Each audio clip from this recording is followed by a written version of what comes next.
Praise the Lord. இன்றைக்கான வசனம், உற்சாகத்துடன் நான் உமக்கு பலியிடுவேன். கர்த்தாவே, உமது நாமத்தை துதிப்பேன். அது நலமானது. பலி. பலின்னோனையுமே நமக்கு ஞாபகம் வருகிறது, விலங்குகள பலி கொடுக்கிறது. ஒரு சில இடங்கள்ல நரபலிங்கிற பேர்ல மனிதர்கள, பிள்ளைகள பலி கொடுக்குறாங்க.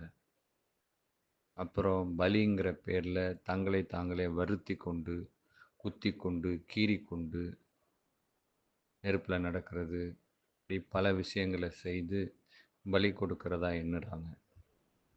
சில பேர் என்ன பண்றாங்க, பாத யாத்திரையா நடந்து செல்றாங்க. கிறிஸ்தவர்களும் இத செய்றாங்க. கிறிஸ்தவர்கள் அல்லாதவர்களும் இத செய்றாங்க. இப்படி பலிய ஒவ்வொருத்தரும் ஒவ்வொரு விதத்துல கொடுக்குறாங்க. இந்த பலி சரியான பலியா? இந்த பலியையா தாவீது இங்க சொன்னாரு? இன்னொன்னு, இந்த பலியை அல்ல. பலி அப்படிங்கிறது முதல்ல அது ஒரு ஆஃபரிங், அதாவது ஒரு காணிக்கை மாதிரி அது. அப்போ எப்படி நாம காணிக்கை கொடுக்கிறோம்? ஏழைகளுக்கு இரங்குகிறவன் எனக்கு கடன் கொடுக்கிறான். அப்போ ஒரு ஏழை எளியவர்களுக்கு நாம எதையாவது கொடுக்கும்போது அதை உற்சாகத்துடன் கொடுக்கணும். ஏதோ ஏனோ தானோனோ, இல்லை கடமைக்குனோ, இல்லை வந்து கேட்டுட்டாங்கன்னோ இல்லாம உங்களால இயன்றதுல உற்சாகமா, உற்சாகத்துடனே கொடுக்கணும். அது ஒரு பலிதான். அது ஆண்டவர் ரொம்ப விரும்புகிறார். ஏன்னா வசனத்திலே ஆண்டவர் பல இடத்துல சொல்லியிருக்கிறாரு, நான் வியாதியா இருந்தேன், நீங்க என்னை பார்க்க வரல. நான் காவல்ல இருந்தேன், நீங்க என்னை பார்க்க வரல. அப்படி சொல்லிகிட்டே இருக்கிறாரு. எனக்கு வஸ்திரம் இல்லாத இருந்துச்சு, எனக்கு வஸ்திரம் கொடுக்கல. இப்படி ஒவ்வொரு இடங்கள்லையும் சொல்கிறத நம்ம பார்க்க முடியுது. இப்போ அவங்கெல்லாம் கேட்குறாங்க, நீங்கள் எப்போ ஆண்டவரே எப்படிலாம் இருந்தீங்க அப்படின்னு கேட்கும்போது அவர் சொல்கிறார், இந்த சிறியரில் எதை செய்தீர்களோ அதை எனக்கே செய்தீர்கள் அப்படின்னு. அப்போது உற்சாகத்துடன் செய்யணும். எந்த ஒரு விஷயம் செய்தாலும் அதில் ஒரு உற்சாகம் இருக்கணும். அதுவும் தேவனுடைய நாமத்தை மகிமைப்படுத்துகிற விஷயத்தை செய்யும்போது உற்சாகத்துடன் செய்யணும். அது ஒரு பலி. ஒரு ப்ரேயர் மீட்டிங் நடத்துறீங்களா, உற்சாகத்துடன் செய்யணும். அது ஒரு பலி. ஒரு ஊழியம் செய்கிறீங்களா, அதை உற்சாகத்துடன் செய்யணும். அது ஒரு பலி. ஒரு ஆரவாரத்துடன். ஏன்னா அங்க சிங்காசனத்துல 24 மூப்பர்கள் வீற்றிருக்கிறார்கள். தேவதூதர்கள் இரவும் பகலும் ஓயாமல் தேவனை புகழ்ந்து பாடி ஸ்தோத்தரித்து கொண்டிருக்கிறாங்க. எந்த ஒரு கேப்புமே கிடையாது. கண்டினியூஸா உற்சாகத்துடன, ஆரவாரத்துடன அப்படி நாம பலி செலுத்துகிறவர்களா இருக்கணும். இன்னொரு இடத்துல கூட நம்ம பார்க்கலாம். ஆண்டவர் வந்து கரி நெருப்பை போட்டு அங்கே மாம்சத்தை சுட்டெரிச்சிட்டு இருப்பார். அப்போ வந்து தூரத்துலேருந்து அவங்க வருவாங்க, பேதுரு அவங்கெல்லாம் வரும்போது கேட்பார், சாப்பிட்றதுக்கு என்ன வச்சுருக்கீங்க அப்படின்னு. ஆனால் இவர் ஆல்ரெடி ப்ரிப்ரேஷன் பண்ணிகிட்ருப்பார்.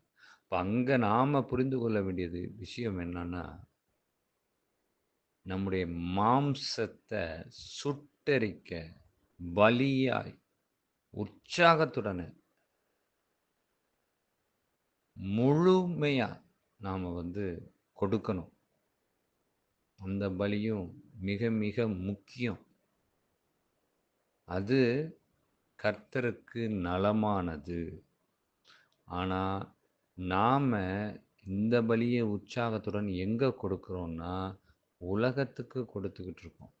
உற்சாகமாக, ஆரவாரத்தோட, உண்மையுடன நாம் வந்து முழுமையாக நம்ம அர்ப்பணித்து பலி செலுத்திட்டு இருக்கோம்.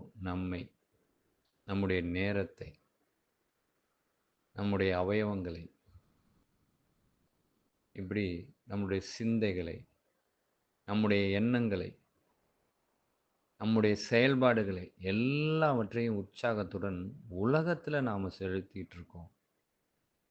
ஆனா கடவுளிடத்துல செலுத்துறதுக்கு நாம அதை மறந்துட்டோம். ஆனா இங்க சங்கீதக்காரன் சொல்றாரு, உமது நாமத்தை துதிப்பதே எனக்கு நலமானது. நான் உலகத்தை துதிக்கலப்பா, உலகத்தை ஆராதிக்கலப்பா, உலகத்தை தொழுது கொள்ளலப்பா. நாம் உம்மை மாத்திரமே துதிப்பேன், உமது நாமத்தை மாத்திரமே துதிப்பேன். அதிகாலையில் எழுந்து கர்த்தரை பாடி துதித்து ஆராதித்து அவர் நாமத்தை மகிமைப்படுத்தி ஸ்தோத்திரம் செய்தல் உற்சாகத்துடனே. ஏதோ ஏனோ தானோன்னு அதிகாலையில் எந்திரிக்கிறேன்னு சொல்லி லேட்டாக எந்திரிச்சிட்டு பல்லு கூட விளக்காம ஒரு மூஞ்சி கூட கழுவாம ஏனோ தானோ ஒன்று ஏதோ ஒன்று கர்த்தரை துதிச்சேன் பாடினேன்னு கடமைக்கு செய்கிறது, மெக்கானிக்கலாக செய்கிறது, அது பலி இல்லை, அது உற்சாக பலி அல்ல. நல்ல அதிகாலையில் எழுந்திரிச்சு நல்ல ஃப்ரெஷ்ஷப் ஆகி நல்ல ஃப்ரெஷ்ஷாக ஆண்டவர் சமூகத்துக்கு போய் அவரை பாடி துதித்து ஆராதித்து ஆத்துமாவில் அனல் மூட்டப்படுகிற அப்பேற்பட்ட பலி, அந்த பலியை தான் நான் செலுத்துவேன்னு இங்கே சங்கீதக்காரன் சொல்கிறாரு. அப்பேற்பட்ட பலியை நாம் செலுத்த தயாராக இருக்கணும். நம்முடைய முழங்கால்களை முடக்கணும். எந்த ஒரு விஷயமா இருந்தாலும் நம்முடைய முழங்கால்களை முடக்கி அதை பலியாய் ஒப்பு கொடுத்து கர்த்தரிடத்தில் நாம் நாடி போகணும். இப்படி உற்சாகமாக பலியை செலுத்தணும். நம்முடைய நேரத்தை பலியாய் ஒப்பு கொடுக்கணும். நேரம் வீணாக போய் கொண்டிருக்கிறது. சமூக வலைதளங்களில் போச்சுன்னா போச்சு, அவ்வளோதான். அதோட நேரம் ஒன்றுமே இல்லாமல் போயிடும். எல்லா நேரத்தையும் சமூக வலைதளங்கள் அபகரிச்சுட்டு போயிடும். கையில் இருக்க ஃபோன் ஒட்டுமொத்த நேரத்தையும் பிடுங்கிடும். நேரம் வீணாயும் விரயமாயும் போய் கொண்டிருக்கிறது. அப்படி பலி செலுத்தாதபடி நம்முடைய நேரத்தை தேவனிடத்திலே பலியாய் ஒப்பு கொடுக்கணும். ஒவ்வொரு நாளும் எவ்வளோ முடியுதோ, எவ்வளோ உங்களால நேரத்தை பலியை ஆண்டவரிடத்துல ஒப்பு கொடுக்க முடியுமோ உற்சாகத்துடன் கொடுங்க, உண்மையுடன் கொடுங்க, அன்புடன் கொடுங்க. அவர் தம்மையே பலியா கொடுத்தார். ஆனால் நம்ம நேரத்தை கூட பலியா கொடுக்க இன்னைக்கு தயாரா இல்லை. ஆனால் உலகத்துக்கு கொடுக்க ரெடியாக இருக்கிறோம். ஒரு கிரிக்கெட் பார்க்குறதற்கு நேரத்தை கொடுக்க ரெடியாக இருக்கிறோம். ஒரு சினிமா பார்க்க நேரத்தை கொடுக்கறதற்கு ரெடியாக இருக்கிறோம். ஒரு ரியாலிட்டி ஷோ பார்க்குறதற்கு நேரத்தை கொடுக்கறதற்கு ரெடியாக இருக்கிறோம். அவதூறான காரியங்களை செய்கிறதற்கு நேரத்தை கொடுக்கறதற்கு ரெடியாக இருக்கிறோம்.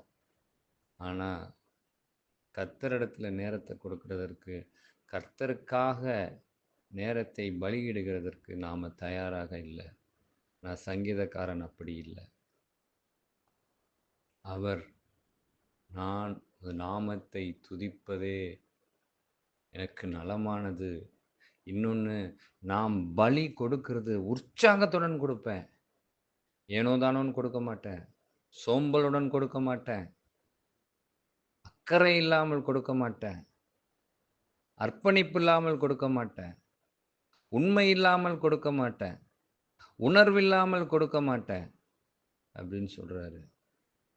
நான் அன்புடனும் அக்கறையுடனும் உண்மையுடனும் உணர்வுடனும் அர்ப்பணிப்புடனும் உமக்கு நான் கொடுப்பேன். அப்பேற்பட்ட பலி உற்சாகத்துடன் கொடுப்பேன். எதையோ சிந்திச்சுக்கிட்டு, எதையோ யோசிச்சுக்கிட்டு, எதையோ வாழ்க்கையில செய்து கொண்டு நான் பலி செலுத்த மாட்டேன். அதாவது இப்ப நம்ம ஒரு திருவிருந்து எடுக்க போகிறோம் அப்படின்னா, அதுக்கு முதல் நாள்ல நம்மள சுத்தம் செய்கிறதற்காக, சுத்திகரிக்கிறதுக்காக ஒரு ஒரு சின்ன ஒரு கூட்டம் மாரி வப்பாங்க. நம்மள சுத்திகரிக்கணும். அடுத்த நாள் நம்ம வந்து உடன்படிக்கைய வாங்க போகிறோம். திருவிருந்த வாங்க போகிறோம். அதுபோல நம்மளை சுத்திகரித்து, நம்ம அப்பழுக்கற்றவர்களாகி, கழுவப்பட்டவர்களாக நாம வந்து தேவனிடத்துல பலியாய் ஒப்பு கொடுக்கணும். மொத்தத்துல சொல்லணும் அப்படின்னா, நம்மையே முழுமையாக பலியாக ஒப்பு கொடுக்கணும். நம்முடைய ஆத்துமா, ஆவி, சரீரம் அனைத்தையும் பலியாக கொடுக்கணும் அவரிடத்துல. அதுதான் உற்சாகமான பலி. இன்னைக்கு ஆவி, ஆத்மா, சரீரம் அனைத்தும் உலகத்துக்கு பலியாகிட்டு இருக்கு. சாத்தானுக்கு பலியாகிட்டு இருக்கு. அத நாம உணர்ந்து சரியானபடி ஆண்டவரை ஸ்தோத்தரிப்போம். ஆண்டவர் நாமத்தை உயர்த்துவோம். அதுவே நலமானது. அதுவே மேன்மையானது. காதுள்ளவர்கள் கேட்கக் கடவர்கள். ஆமென்.